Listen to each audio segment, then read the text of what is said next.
All right, the 1996 Buick Roadmaster needs an oil pan seal. And it wasn't too hard to figure out. There was a bunch of oil all over the oil pan. And you see over there, that's the dust shield here. Transmission, oil pan. But when I got the vehicle, there was oil everywhere. Couldn't figure out where it was coming from. So at the advice of some very good friends, I said, clean it up with brake clean the bejesus out of it, and then run it for a while. Well, the end result is you can see the oil coming from up there. And that's the oil pan gasket seal. There was a concern that it might be coming from the rear main seal, but we have no reason to believe that it's from the rear main seal. Hopefully you can see that it's the oil pan gasket that is oozing, and oozing a lot. The rear main seal looks good. Everything else looks good. So the next project is going to be replacing the oil pan gasket, and you can see how it's wet up there. Now, my research has shown that it's not the easiest thing to do. The biggest issues you'll see the engine mount bolt there, and one over here, which has to be released. Once that's done, then you have to either lift the engine from down below, and I've seen some people do it from right here. Now, is that the right way to do it? Don't know. The other way is there's some lift points on the top. Either way, I have to disconnect, like I said, the motor mounts, the starter, the oil level sensor there. And so it'll be a project. These are 10mm bolts holding the oil pan up against it. And then on the corners, on each corner, there will be, I think it's 5/16. This bolt right here, there's 4 of these. And I think their torque spec is like 14 to 15 foot-pounds. And then the 10mm bolts that go along here are 7.5 foot-pounds. Let's see if I can get them in there. Yeah. Right there. Hopefully that's visible. So it's going to take a while. But the key is you have to be able to lift the engine up by one or two methods, either from the top or the bottom, and then the pan will slide out. So that's the project for right now, is my first oil pan gasket. Yes, I'm going to get some professional help. Never having done it, having to lift the engine partially up, I think it would pay. So I'm going to do all the preliminary work. Like this is where the oil filter goes right there. It's got a 6mm Allen, 6mm Allen on the other side. I'm gonna release those, drop that down. Like I said, disconnect the oil level sensor. Do a lot of the stuff that someone with my limited skill can do. And then I will have my professional help me with the pan and lifting the engine. And I've got everything in order. So I'm looking forward to this. It'll be interesting. And also it's leaking like a son of a gun. It was leaking so much that we weren't sure if it was from the transmission back here, if it was here, what it was from. But I did follow the advice of my very knowledgeable friends who said, clean the bejesus out of it. I did. We discovered it. It's the oil pan gasket. So I'll see you when I see you. Folks. A little hard to see, but we're getting the 2 bolts that are on the passenger side towards the front, and This cute little piece of wood here supports this, and then it puts it right on the end of the crank. I find the pulley. And I got Master Jacob, the man. Did I leave any more nuts? I think you just left one holding it in. Oh, okay. So why did I have Jacob help me on this? Because I've never done it before. I didn't want to break something and discover that I should have asked for Jacob's help. There are limitations with it being a do-it-yourselfer. So we've lifted the whole engine up so it can clear the engine mounts, partially. And then this pan front here can drop past this, whatever this thing is. What else we got holding this thing back here? Oh, no. RTV. Yeah, apparently you put some RTV on the corners. Yep. I don't know, we're gonna need to go up higher. All right. Well, I will let the man with the sensitive hands. And most of the guys seem to want to drop the exhaust, from what I could tell. Yeah, it might be holding us up. It might be hitting on the body. Oh. Well, they left the headers on. Yeah. They just undo the, probably right back here. Yeah. They bolts to this cross brace. But of course, they never explained why. So you can see this, it's coming down now. I think it is. No, I'm going up more. You're going up? Yeah. Oh, yes, he is going up.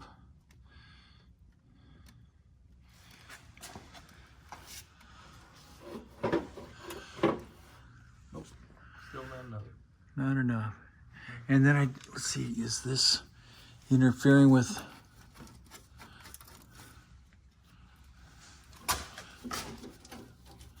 Nope, doesn't feel like it's hitting anything.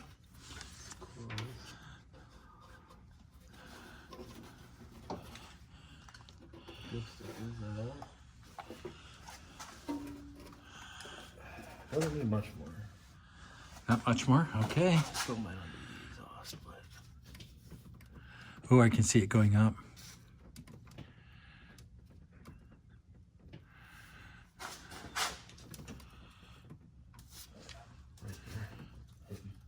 Is it? Yeah. Okay, well, I hit him with some PB Blaster a while back. You need an impact? Yeah, hold on. The man was telling me about the qualities of this anaerobic gasket maker. And apparently, until it actually loses contact with oxygen, it does not solidify. I did not know that. Well, there's lots of things I don't know. We're not going to get into that. So this is what he's using.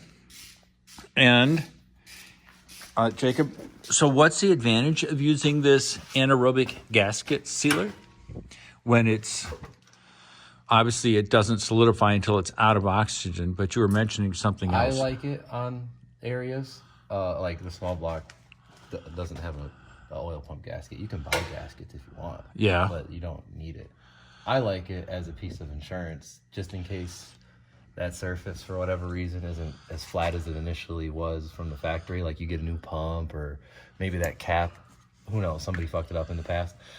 So it's belt and suspenders. It's a little extra insurance. I like it for the insurance. I think it's a good addition. So I just Yeah, because you don't want to be sucking air or... Yeah, I mean, it's a small block. It only needs like 5 PSI anyways to be happy. This is a Buick. It needs 6.5. That's what everybody knows about Buick. So please excuse my expert. He doesn't know shit. But, you know, I always do it on all my small block builds just to make me happy. Well, and being happy is what matters. But you were also mentioning that it had another advantage in terms of if the material came loose. Was that what you were saying? Or Oh, yeah. I mean, it'll flush right out with the next oil change. Oh, because... It's not like a RTV that's going to turn into a solid rubber and plug shit up. I mean, if you dump a whole can of it in there, you'll probably have a problem. But All right. a little bit won't hurt. And it's even better. It has German on it. Yeah, it's used a lot in the European scene. I can't speak for American and Japanese because I haven't really seen it other than transfer cases and differentials and stuff. Okay. Seal in certain areas. With that being said, that's not a substitute for RTV where RTV is called for. Okay. Even though it looks like it sort of is a substitute, if you look at the little orange. Yeah, that's made, I forget for, so if you really break down the technical side of like when RTV is used, when that's used, and different types of RTVs, they all have a specification of how much of a gap they're made to fill. Oh, okay. So they're designed to fill a gap. They're designed to fill a gap and work in that. So this is like very minimal. I mean, like, This is highly machine shit. yeah, right. I So shouldn't have said- if you're tearing apart like a Volvo or something, a newer Volvo, actually not even newer, anything mid 2000s, early 2000s, mid 2000s, the cam cover is actually made uses that to seal it down. Okay, Because it it's- holds the cams in place too. It's not just a valve okay. cover; it's a cam carrier. The 1.8 T Audi engines, Volkswagen Audi engines, same thing. Although the early ones used RTV, and through my own trials and tribulations, I tested that over using RTV. One, super easy to clean compared to RTV. I mean, Okay. you wipe it off, it's gone. But it sealed in that case where RTV was called for over the anaerobic stuff. So I've learned something, which I will promptly, in a month, sort of go, I sort of vaguely remember what it was about. Well, it'll be on the internet, so someone will forget it or someone will say you're wrong. Yeah. Oh, I have people tell me I'm wrong all the time, and I look at them, how can I be wrong? Can't remember a goddamn time I was right. Yeah. See? But Oh, I forgot to mention that Jacob is a human torque wrench. It's been tested in a lab. It's been proven. Most people will actually use a torque wrench, not the human torque wrench. No, he just click. See? There's a guy named Rayman Ray out of Florida who, in his early videos, used to always go click, and he was the human torque wrench. Now it is Jacob up in the Midwest. up in the Midwest. Yes, he's the Midwest Rain Man Ray. So we're going to now, I assume, start struggling with putting the pan in. Shouldn't be. Some more small block knowledge. I'm back. I'm sorry. Another thing a lot of people do, this is a Buick Roadmaster station wagon You just need to say that with a little more reverence. that you will probably never beat on or take a hard turn in. But what happens with these oil pickups is they're press fits, Yeah. and they're known to rattle free or move, and then you don't get proper oil suction. So another thing people do, or what I do, is tack the pickup to the pump so it doesn't move on you. Okay. This car will never ever be driven hard enough to have. No, that it's a happen. cruiser. It's a But if you're bougie. if you're building something you're gonna beat on and you have it apart, just do it. tack weld disconnection here. Just tack it. Don't waste your time on the bullshit brackets and stuff they sell. They don't really work very well. Just tack it. Okay. If you don't have a welder, hit up a buddy with a welder and just tack it. You don't want to bead the whole thing. You want to be able to get it out. Just a maybe little one day. tack and tack. And you do it right on this tube as it inserts into the... Yeah, you make sure it's in. Make sure you set your depth right. You know, like by putting the pan on and making sure it's set. Don't want it too high or too low. I mean, you can't really put it too low, but I'm sure you could fuck it up. You could probably put the pan up and bend this if it's Don't too put it low. upside down. And just, nice little tack. You can put it right at the bottom, right at the top, wherever makes you happy. And there you are, folks. You've gotten some tacky knowledge. Nobody's laughing. I thought that was a riot. They might laugh at home. Yeah, as you're going to sleep. We'll be back. All right, folks. This is a little disrupted on the video. I haven't been in a video mood lately, so it's just the way it is. Seasonal depression, Yeah, it's SAD. Seasonal Affective Disorder. SAD. Sam Alpha Delta SAD. Seasonal Affective Disorder. And it might be. Frick, it's January. So... we're still working on the Buick. It's been up here for a while, but that's all right. It's not going anywhere. It can't be driven in the snow and salt. So, I've already told you that we took out the engine oil pan because we had a gasket leak. It was very interesting. The gasket was actually replaced, but it was cut in half. And my man here said some mechanics will actually cut the gasket, not drop the pan all the way, take the bolts out, slide the gasket around the perimeter, put a little RTV where they cut it, and then slap it back up. Well, I'm here to tell you, it did not work. Don't know how long ago it was done, but it's not a good idea. So we have obviously lifted the engine up using this block of wood with a jack stand here, and we put it on the crank. We have already gotten the oil pan, engine oil pan out because it was meaningless work, which I'm good at. I cleaned it up. We did find something very interesting in it. Where is it? We found a bolt inside the oil pan gasket. A nut, I'm sorry. A rocker arm? It's probably a rocker arm. Probably rocker arm, because we looked at all the, everything on the crank, everything else, couldn't find anything missing. And the car ran fine, and who knows. But that's the beauty of having a car that's 1996. Who knows what it's been through. Some shit. So now we're picking up the oil dipstick. What? Or whatever what is this? This is the oil pan strainer. This is the valley pan, you could call it. See, that's exactly what I was going to say until I was interrupted. So it is getting... I guess the oil pump with valley pan and yeah. all that. Oh, rocker bolt. Yeah. Oh, man. Do you know how much these bolts cost? Probably a fortune. $2? Yeah, I just said that it was a fortune. So we put some anaerobic gasket sealer on the other side. Well, not necessary, because they usually don't have anything there, but I like it. Just a little kind of... And we took this off to examine and look for any missing bolts. It was not part of the routine of changing the engine oil pan. But because we wanted to look to see if we could find a missing bolt, which we did not find. Yeah, just in case someone was in there and didn't torque like a cap down or something. Yeah. I don't know. I mean, it'd be weird. You would definitely have a problem, but I don't know, it's a small block. They can run pretty fucked up forever, so. Yeah. And also it was a case of we're here, why not? Right. We also replaced the engine mounts. That was a bit of a challenge because I didn't have the front suspension suspended. I've now figured out a way I could have done it, but man, that's life. I would have driven the car up, lifted it up, put some jack stands here, and taken the wheels off, the tires off, and then let it droop. But it was a learning experience. Now I know better. Live and learn a little, right? Say again? So live and learn. We got it done. We got it done. It was interesting. It all worked. You can see that the alternator's gone, so we get some room. The alternator?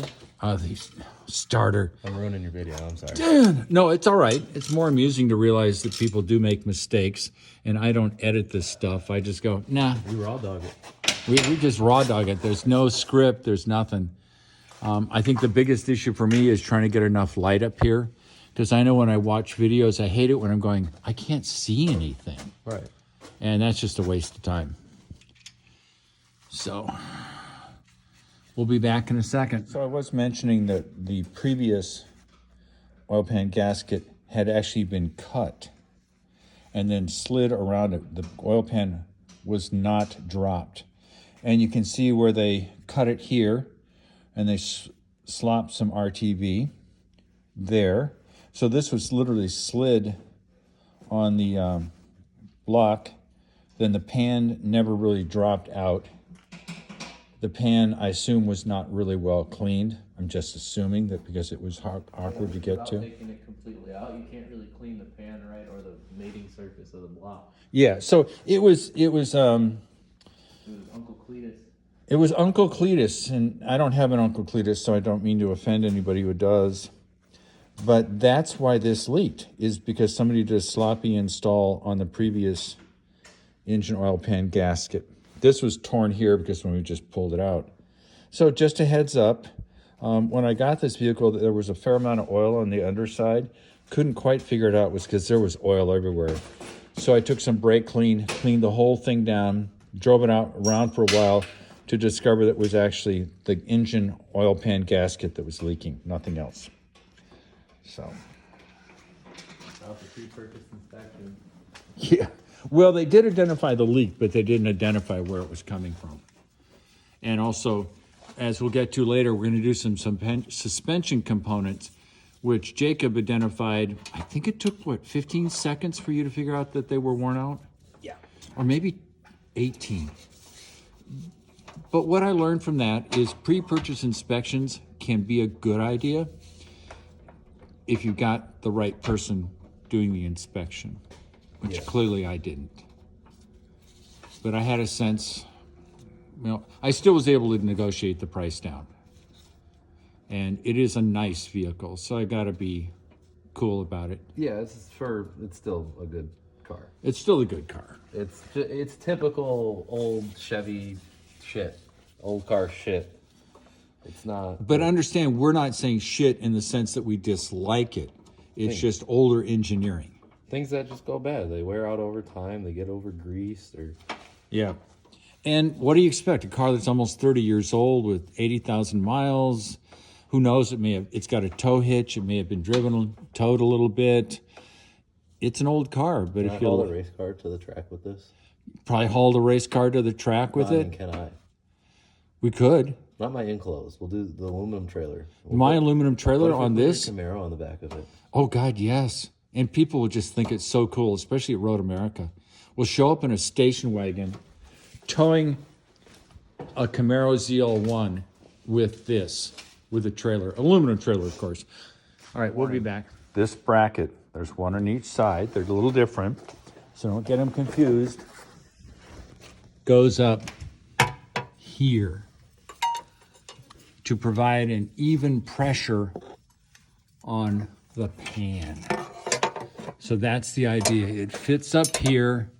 You put the bolts through it, and then it provides a more even pressure along this area so you're less likely to have a leak.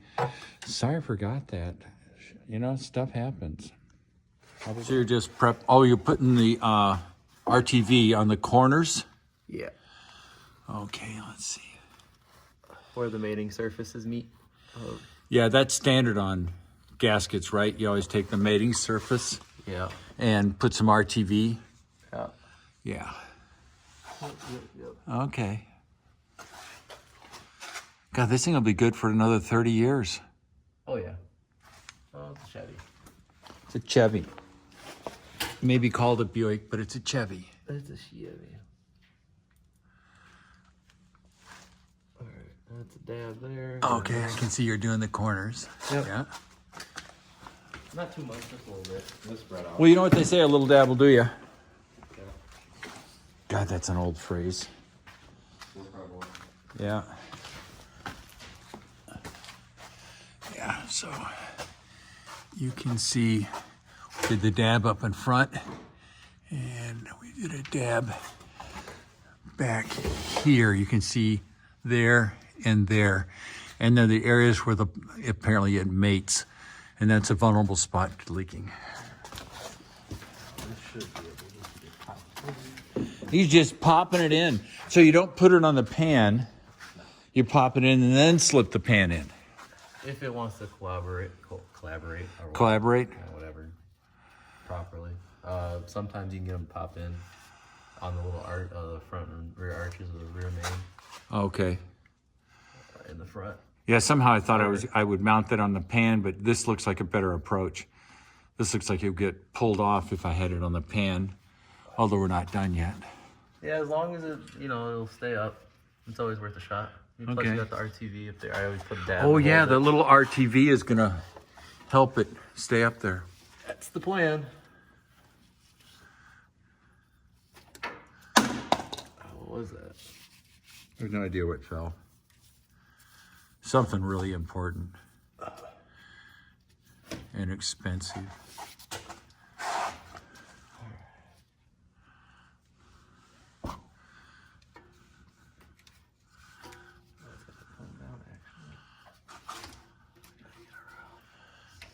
So you're just finagling it in. Yep. Because you've got that pickup tube that goes all the way far and that the gasket goes around. Yeah. So you got it kind of. Some people mention the pickup tube as being sort of important part. A little bit. Yeah. In terms of damaging it or bending it or something like that. You don't want to do that. But it's a small block. It can handle it. It's a small block. Small block. And this is an LT1, correct? Yes, Gen 2. Small block with extra steps. Yes. So here we have on the wall, Gen 1. The one we're currently working on is a 1996 LT1. And that's exactly what it looks like. I mean, this is the OptiSpark. No, this is the water pump. Yes, water pump. The OptiSpark is hidden behind it, which makes the OptiSpark vulnerable to leaks. And then obviously we have the LS generation and the LT. So decided I'd mount this up here so that I could be more conversant with small blocks. Oh my God, I missed the most important part. Not all the way in yet. Just gotta try to finesse it in there.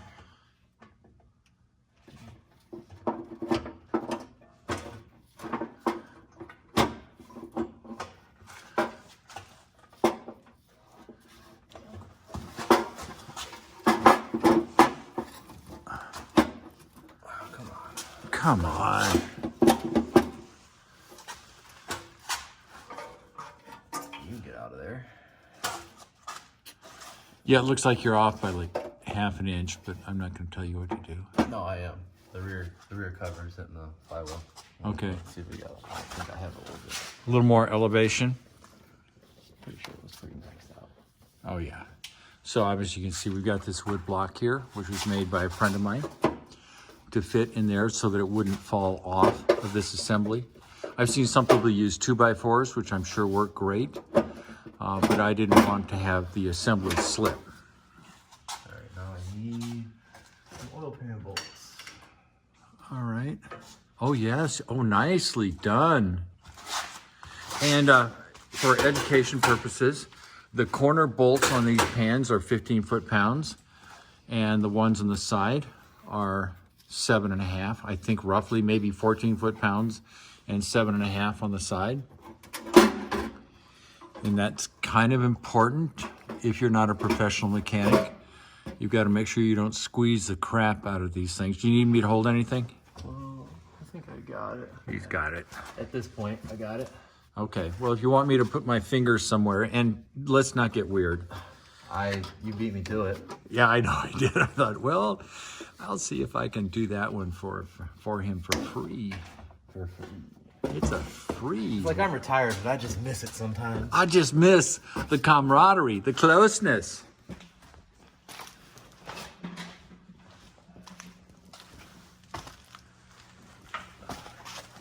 Yeah.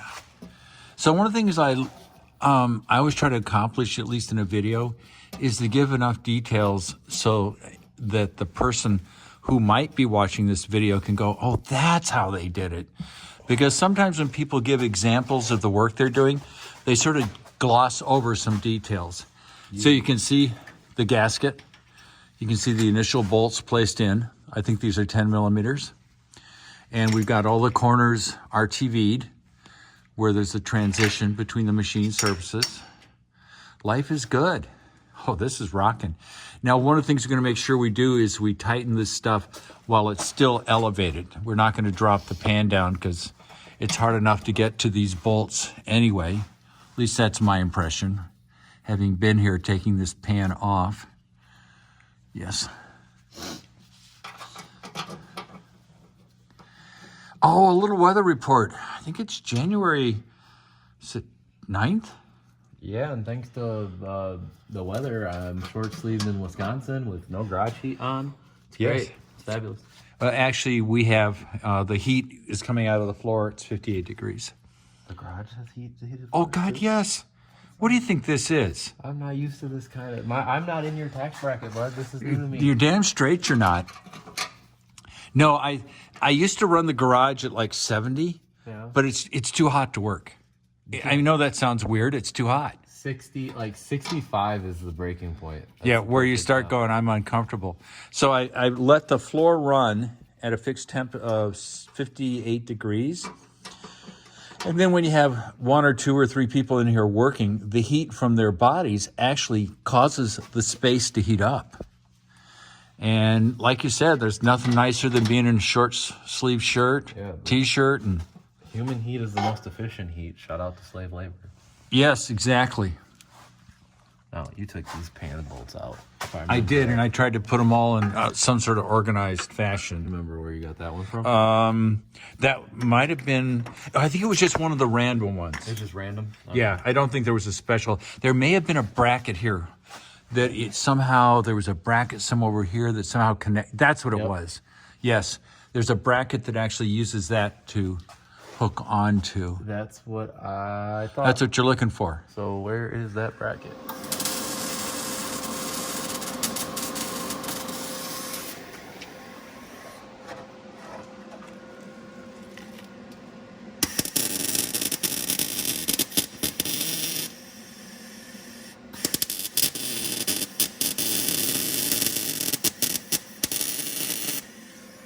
All right, folks, the Buick is done. Did the engine mounts, did the engine oil pan so it no longer leaks, and we did the front steering suspension. It's now in storage because that's the kind of car it is. It's all done. I'm really happy. It was great that I was able to get it done during the winter. It's one more car out of the way. So life is good. I love you all. Peace out.